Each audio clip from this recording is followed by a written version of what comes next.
D, wait for it, delightful. Check out the name tag. You're in my world now, Grandma. What's up, nerds?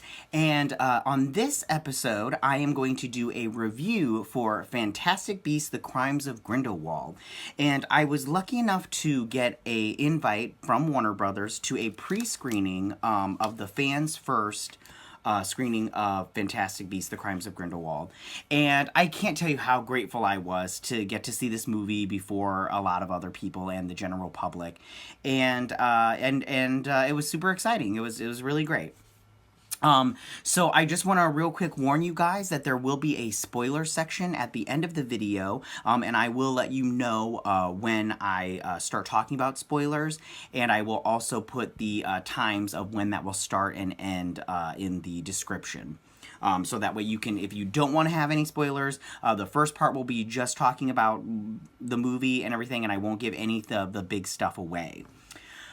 So I just want to start off by saying that this movie is fantastic. It is so, it's not perfect, but it's pretty much perfect. It's like close to perfect. It's like 2 degrees from being perfect.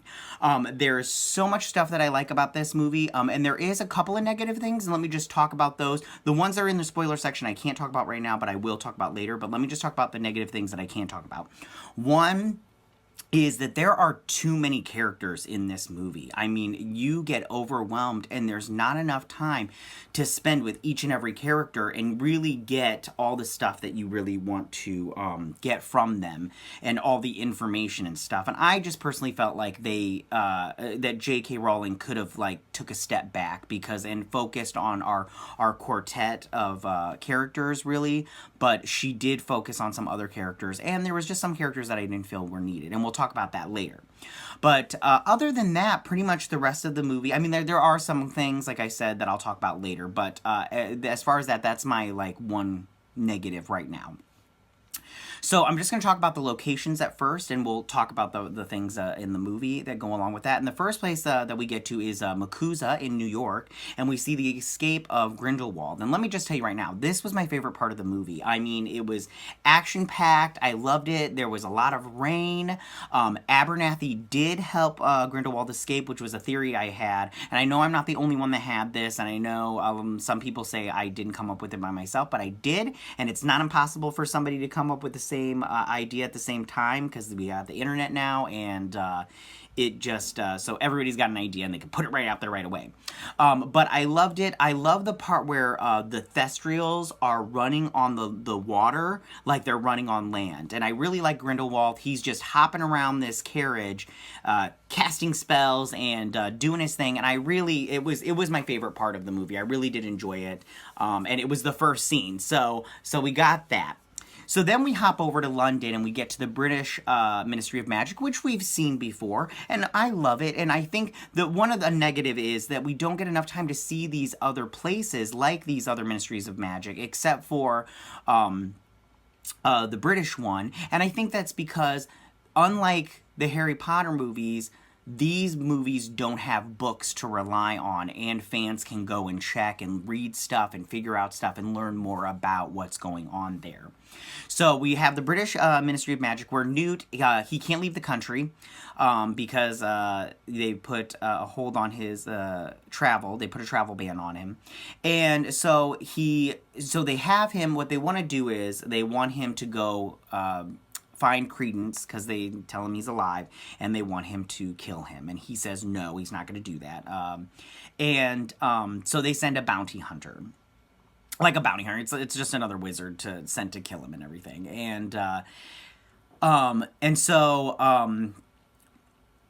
One thing that I did like in this scene is that one of the ministry officials says that Grindelwald followers thinks he's a hero. And I have to ask the question, to them, is he a hero? And I think that yes, and I'll talk about that more when I talk about Grindelwald, because, I'll talk more about that later.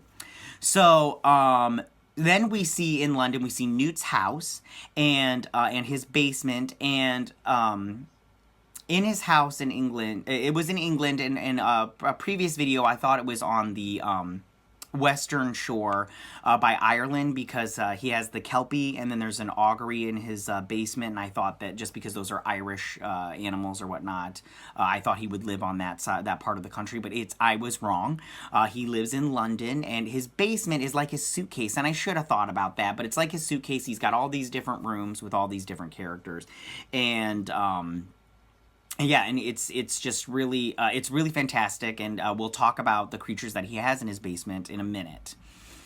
The next place we go to is we have Paris. And Paris, it's such a beautiful city, especially in the 20s. I mean, the way then when they come back up and you just see like a huge portion of the city, it's just so great. It's almost porcelain-like, and it was just really great. And in the city, we also see the French Ministry of Magic, and I wish they would have shown more of the Ministry of Magic, the French one. And I just love seeing the wizarding world, and I love seeing everything that goes on in it and all the people in it, and we didn't get enough of this Ministry of Magic either. I don't think we get enough of MACUSA either.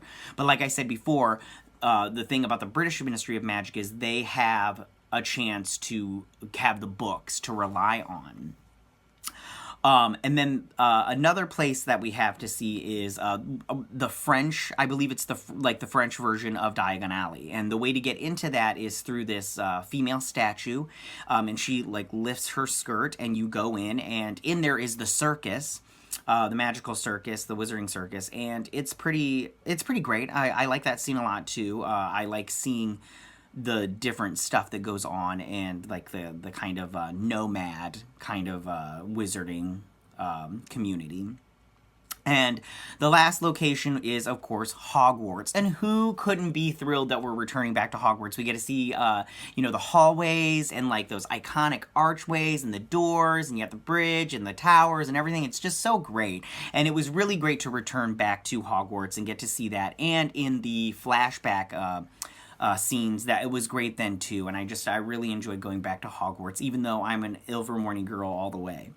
But of course, the most of the movie takes place in Paris, in the now time, or in the 20s. It's not now, but and takes place in Paris. So now I want to talk about the creatures of the film. Now, of course, there are some great creatures returning back to us, and of course, we see Thestrals, house elves, phoenixes, Bowtruckles, and the Niffler. And it's so cute. The Niffler had babies, and the babies, they're only in one scene, but they're so freaking cute. It's like ridiculous. But then we also add some new creatures onto this one. We add a Chupacabra, and that is a small lizard that is in Grindelwald's cell when he's in MACUSA. And I believe when you see in the trailer when the fly drops down and creates that red ball around him in the prison, I believe that's because of the Chupacabra. Don't quote me on that, because they really didn't give you much information about the Chupacabra in the movie. So I'm assuming it would be in the screenplay book, or it would be in, say, a companion guide. Next, we have the Kelpie, which is in Newt Scamander's basement, and I liked this creature. It was kind of ugly, though. It looked like a horse with just seaweed all over it and everything, but it was fun to see that for the hot minute that you did. You don't see it very much. Then we see a collection of creatures in the Wizarding Circus. We see a Kappa, an Uni, and fire drakes. And the Kappa is this water demon, and the way you defeat it is you drink the water that's in its head. Then we see the Uni, which is a Japanese creature, and it's just like a troll-like creature with horns.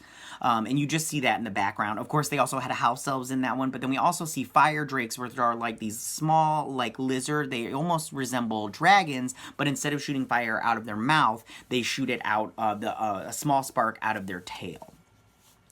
Then we get the Matagot, I believe that's how you say it, and that is the these cat-like creatures, and they're from French lore, which is something I love. I love that J.K. Rowling uses creatures from other cultures, and some would say that's a cultural appropriation, but I love how she incorporates it into. She's in France, and the Matagot comes from French lore, and it's a creature or a spirit that takes on the shape of a cat. Not always a cat, but most of the time a cat. A black cat. And then, of course, we have the Zuwu. And the Zuwu is this giant cat-like creature with these horns, and it's from Chinese mythology or folklore, and it's really a great creature in the movie. And I mean, it jumps. It can travel 1,000 miles in a day, and the way it does that is like a teleportation kind of thing. But it's really cool, and I like all the scenes with the Zuwu in it, and I think that they did a good job with the design of this creature, and I think that it's just fantastic. So now I want to talk about the characters of the movie, and I want to start from my least favorite to my favorite characters. Okay, so for my least favorite character in this movie, unfortunately, is Queenie. When we first meet Queenie, her and Jacob show up at Newt's house in London, and they're gonna get married. And the thing about it is, Queenie has put a love spell on Jacob. And she does it because Jacob doesn't want to get married because he doesn't want her to get arrested. And I'm not spoiling anything, this isn't that big a deal, but he doesn't want her to get arrested if they get married because it's illegal for her to marry a no-maj. So she puts a love spell on him, and then she gets upset and he runs after her. And the thing is, like the love spell, this love feels forced. I didn't believe it for a second. I mean, it's a very Streetcar Named Desire. He's even screaming out, Queenie, Queenie. And for me, I was just like, this is not, I didn't think that this was, that they're in love. I was just like, this is kind of forced on me to believe that they're in love. And also, I do, in the first movie, even though she wasn't a career woman, as she says, because Tina was, I still, at least I felt like she was resourceful and smart enough to help out the group in some shape or form. And in this movie, she was basically a girl that was waiting for a boy to call her on a Saturday night. Which eventually leads to her decision in the end, which I'll get into that in the spoiler section. And then my next character is Yusuf Kama. This character is on a mission in the movie, and the thing about this character is I felt that he was just a big waste of time. I think that they could have taken away this character and given his time and plot and storyline and everything, and they could have gave it to the rest of the characters. Also in the movie, there is a part where he is infected with a parasite that he got from some kind of sewer dragon or whatnot. And this is not very spoilery. I mean, like, it is in the movie, but, like, it's not that big a deal. But, and they do remove it, but, like, stuff like that was not needed. And it was very odd that it was in there. Like, all of a sudden, this guy's got a parasite in there. He just felt like he was not needed, in my opinion. And I don't know if he's got a future in these movies, and I hope not, because I just don't see the need for him, and I don't see the need for him in the future, and in this movie. And I'll get into his story in the spoiler when I talk about Lita. So next, I want to talk about, in my next favorite character is Credence. Now, I really felt like Credence is a character was downgraded. Because his whole story throughout the entire movie was, who am I? And he says this constantly throughout the movie. And even though I understand he's wanting to know where he comes from, I felt that the whole time I was just like, who cares where you come from? I honestly don't. I don't care about you because you've been downgraded. And I think, and Nagini tells him later on when he has a big decision to make, she says to, and he's thinking about going with Grindelwald, she says to him, he knows where you were born, but he doesn't know who you are. And I love that line. I thought it was just great, and it really just shows that I understand that he wants to know who his parents are, but in the grand scheme of things, is that worth sacrificing your morals? And I mean, and I'll talk about it later, but he does make a decision, and I mean, was it the right decision? And then the next character is Nagini. Now, I did like this character, but I just felt like it was just it wasn't, like, she didn't really have a huge role to play, and she wasn't a huge fixture in the movie. I think that just the fact that the reveal that she's Nagini and a woman, I think that's it. But I think that even though it was small role, it was played well. And I do hope that this character comes back, but I would say one more movie and then that's it, because I just really didn't feel like, and if they do bring her back, like maybe next movie, just don't put too many characters. I mean, like this movie was character packed, and I know J.K. Rowling likes to be very wordy, but with stuff like this, I don't think we have room with plot to just keep adding a million characters. So my next character is Newt Scamander. Now, I liked Newt a lot more in this movie than I did in the first one. I felt like he was a little bit more relatable in this movie. And then I just think that he wasn't just a magi zoologist in this movie. I felt like he was a little bit of a detective, because he was doing that stuff with that dust and the niffler, and I really think that they highlighted that he's just not good with working with animals. He's also good at doing other things, and that's why I see why the Ministry wants him to work for him. Next one is Theseus Scamander. I felt that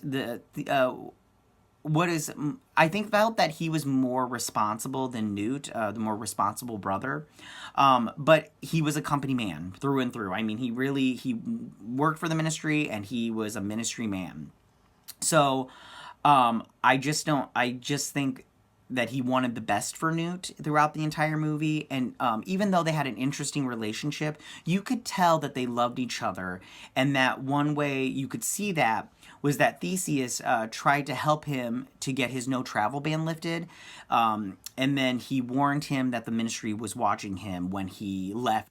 My next character is Leta Lestrange. Now, I liked Leta in this movie, and I really felt like she carries a lot of weight on her shoulders and a lot of burdens, and that was because of a decision she made when in her past when she was a child, and it constantly haunts her to this day, and she just couldn't get over it. And I will talk about that again in the spoiler section, because there's a lot of stuff to deal with these characters, but that's the big reveals at the end. But Leta was a good character, and Kravitz did a great job of playing her. My next character is Jacob. Now, I like Jacob in this movie, but I don't like him as much as I did in the first movie. And how he gets his memory back is when he sent the Thunderbird up, and he used the swooping evil, I think that was what it was called, the creature. It takes the venom from that creature takes away the bad memories. And Jacob explains that since I had mostly good memories with you guys, I got those back, and then Queenie just filled in the blank spots. So I just felt that because there were so many characters, you didn't get enough time to spend with Jacob again. And basically, he was just doing the same thing he did in the first movie. But in this one, you really didn't need him here. Like in the first movie, you needed him there because he was bitten. But this one, you just don't need him, in my opinion. You didn't need him at all. And same with Queenie. You didn't need her in this movie. And then for my next one, Tina. And I like Tina in this movie also. I think that her character has also been reduced.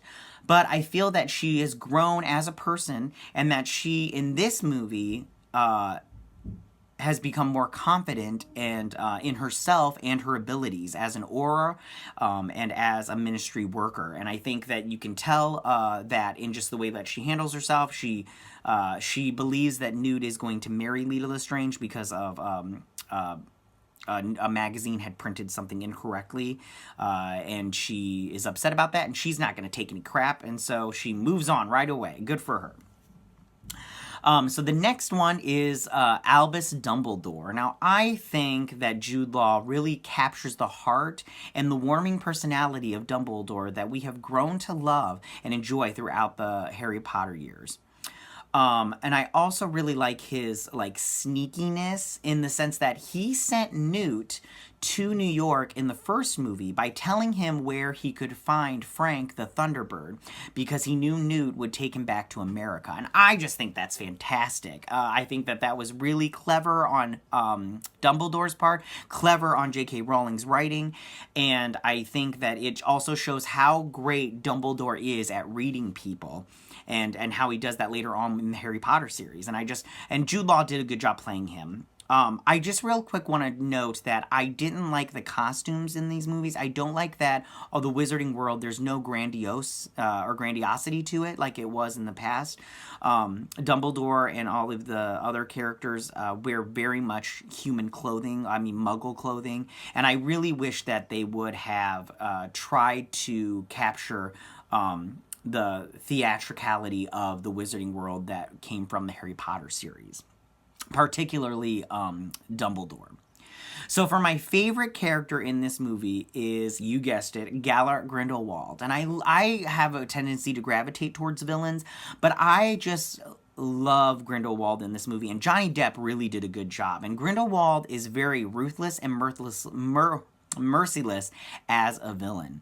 The part where he arrives in Paris and him and his followers murder an entire family, including a young child. I'm talking like 2 years old, just so they can have their Paris home as their headquarters while they're there, is just an example of how completely ruthless and distasteful, and how much he distastes the nomage. Or as they say in France, the nomagerie. And so I think, and I have to say, when he's giving his speech at the end of the movie to the magical community, it's very enthralling. And I really feel like Johnny Depp's performance as his character really sucks you in. And Grindelwald really does have this silver tongue, because you can tell that he's enticing these people with his words, and it's very reminiscent of Hitler and the way that he spoke to Germans and Europe. Even though I don't agree with Grindelwald, I can see how something like this would be enticing to a community that feels like they are battered down by their government officials. And I think they're better, and think that they are better than a different race of other people. And you can see that. In the movie, Grindelwald shows them a prophecy of what's going to happen if the Muggles take over, or are still in control of the world, and he shows them World War II and the nuclear bomb. It was very enticing. I didn't, fall for it because it's a movie and magic's not real. But at the same time, I can see how people like that can enthrall a group of people, and get them to do whatever they want. So real quick for the characters, I just want to talk about some cameos real quick. And of course, we have Nicholas Flamel. You saw him in the trailer. He doesn't play a huge part, but he does have a couple of scenes, and he is great. When he walks, he does this little hoppy thing. It's so great. And he is really a scene stealer in his scenes that he is in, and I really did enjoy him and laughed a lot when he was on. Next was, I believe her name was Irma. She's a half-elf servant of the Lestrange family, particularly Lita's father. And she plays a part later on, and I'll tell you about that, and we'll get into that a little bit. Next is Professor Lily Hicks from Ilvermorny, and that is played by Jessica Williams.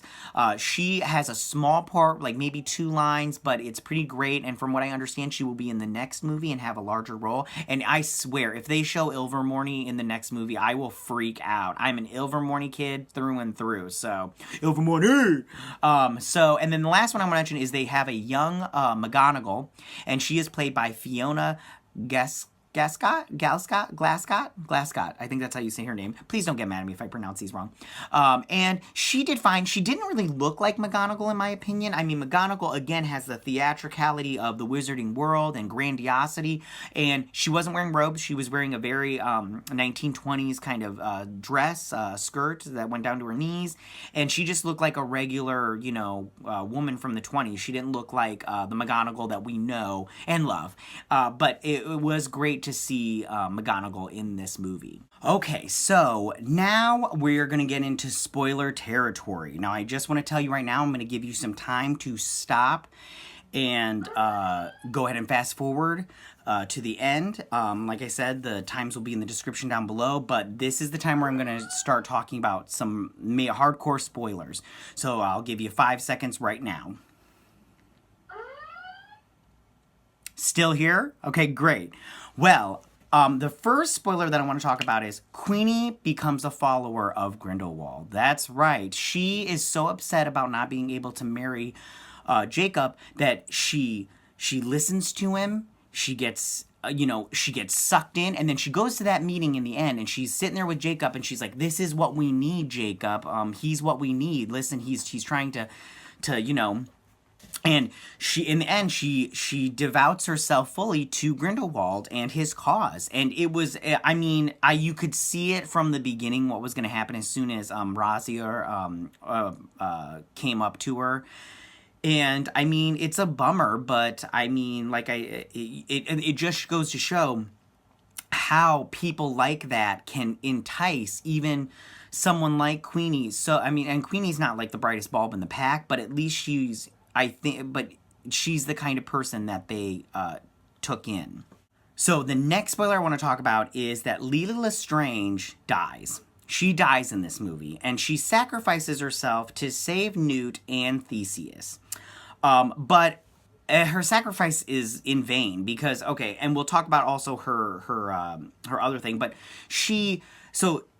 Grindelwald creates that blue fire at the end, and then it's this fiend fire, but if you walk into it and you devote yourself to him and you give your loyalty to him completely, you don't burn up. But if you don't, you burn up.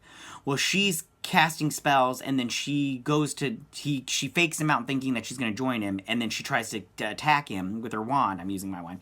And he blocks it, of course, because he's a better wizard than her. And not as a person, just as a spellcaster. But then he sends the fire after her, and she's able to block it for a little while. And she turns to Newt and Theseus. They show Newt when she says it, but she's looking at both of them because Newt is like standing behind Theseus, and she looks at him. She's like, "I love you," and then she burns up and everything. And but then it doesn't save Newt and Theseus because they don't run. They're just blocking it all like they were before she died. So it just seems like her sacrifice was in vain.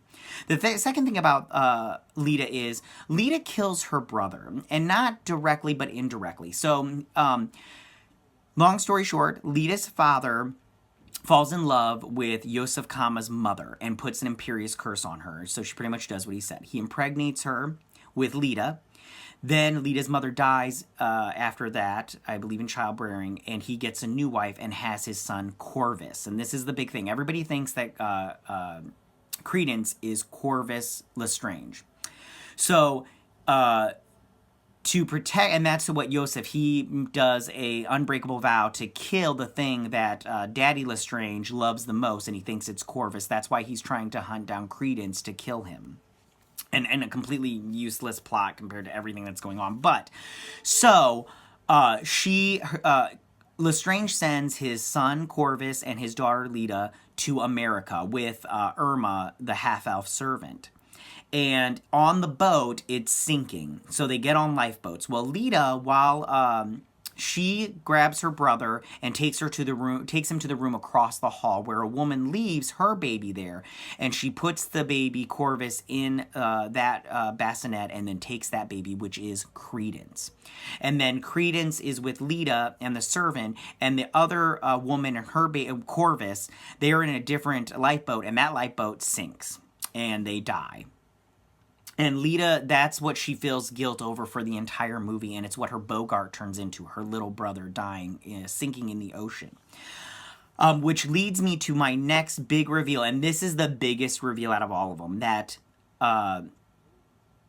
Oh, no, it's not, but I'll tell you that one in a minute, but sorry about that. I wrote it in my notes, and I read this wrong. Okay, so my next reveal is that Dumbledore and Grindelwald, the reason that Dumbledore can't move against Grindelwald right now is because they make a blood pact to never go against each other, never fight each other when they're younger.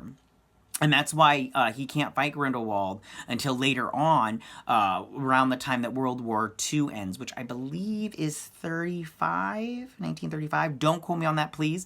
But yeah, so he's at the end, Newt his Niffler steals their blood pact, which Grindelwald wears in his pocket, and it's this heart shape with like a sword going through it, and it's their blood circling in this ball of light or whatnot, and it steals it, and then he gives it to Dumbledore at the end. end, and he's like, can you break it? And he's like, I don't know, but I'm gonna try. I'm paraphrasing, by the way.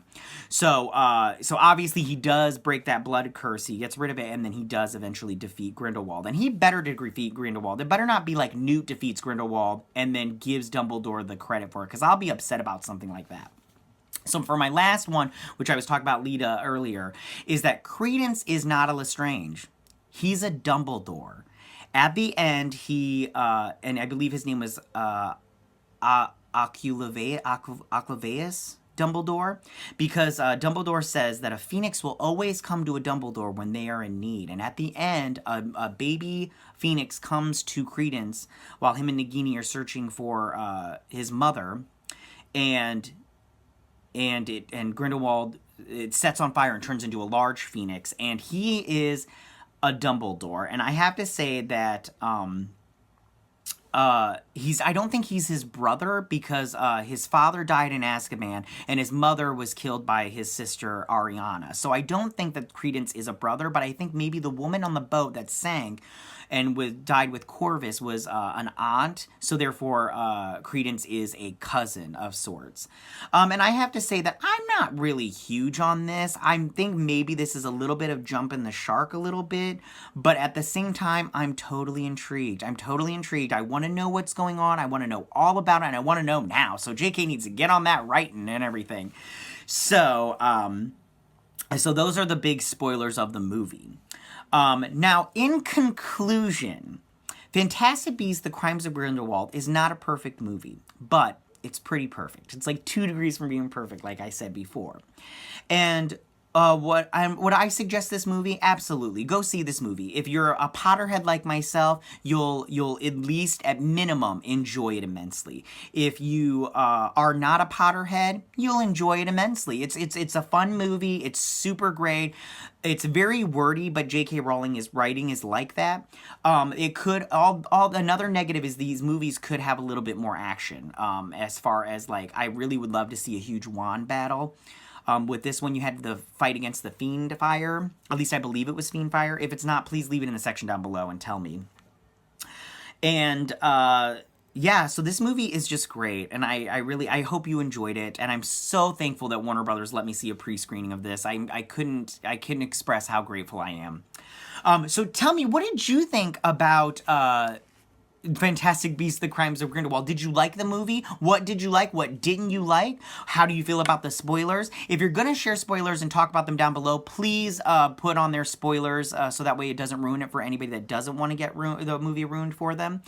If you like this video, please hit that like button. If you're new to my channel, please hit that subscribe button. I would greatly appreciate it. And I will check you guys later. Alakazoo.